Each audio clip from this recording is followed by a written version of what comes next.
পাচ্ছি না মারা, ভালো করে দিয়ে ঘুর। বাইরে যাও বেগুন গাছের গোড়াতে গিয়ে হ্যান্ডেল মেরে শুকে যাও। দূর মারা, তা কি করে হয়? মারা বেগুন গাছের গোড়ায় হ্যান্ডেল মারতে যাবো? এত সুন্দর একটা ঘরে সোনা পালানি বউ আছে, বানাই দিয়ে আবার ঘুর মারার বল। চুপ করে সব কানের গোড়ায় এত বকো না, বেশি বকা ভালো লাগে না। হ্যালো ঝিনুক বুদ্ধি মাগি, ছেলে হবে হোক কেন, তোরা তো টেনশন কিসের মারা? এদিকে আবার ঘুর লাউড়া ঠাড়া হয়ে গেল মারা। আমি বললাম তো আজকে হবে না। দাদা বউ মাথা নষ্ট করিস না মারা, বাল মনের মধ্যে রাগ ধরে গেছে কিন্তু বলে দিলাম তোকে আমি। তুমি যদি রাগ করো নিজে নিজে, আমি কি করতে পারি তা?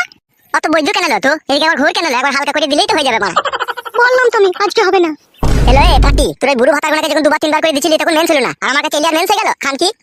কথাবার্তা ঠিক করে বলবি বলে দিলাম তোমাকে আমি। হ্যালো মাগি, তোর সাথে কিসের কথাবার্তা ঠিক করে বলবো? রাত হয়ে গেল তো একবার কইতে দিছিস না, তুই কিসের বলো তাইলে আমার? তুমিও আমার কি এরকম স্বামী? তুমি একবার ভাবো, বই দুঃখ কষ্ট বুঝো না। তোর বালের দুঃখ কষ্ট হলো মাগি, ভাতার কাছে সুবিধা হচ্ছে আবার দুঃখ কষ্ট কিলো? পুরুষ মানুষটাই ওই রকম, দিতে পারলে ভালো আর না দিতে পারলেই কালো।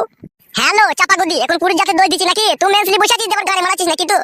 ওই কেলাচুদা মেন ছেলে বইয়ের কাছে শুতি নাই, কে বুঝাবে এই কেলাচুদাকে বলো দেখিনি? হ্যাঁ আমি বুঝবো না কাদা, আমি আজকে রাতে একবার করবো মারার বাল। গান মারাও তুমি।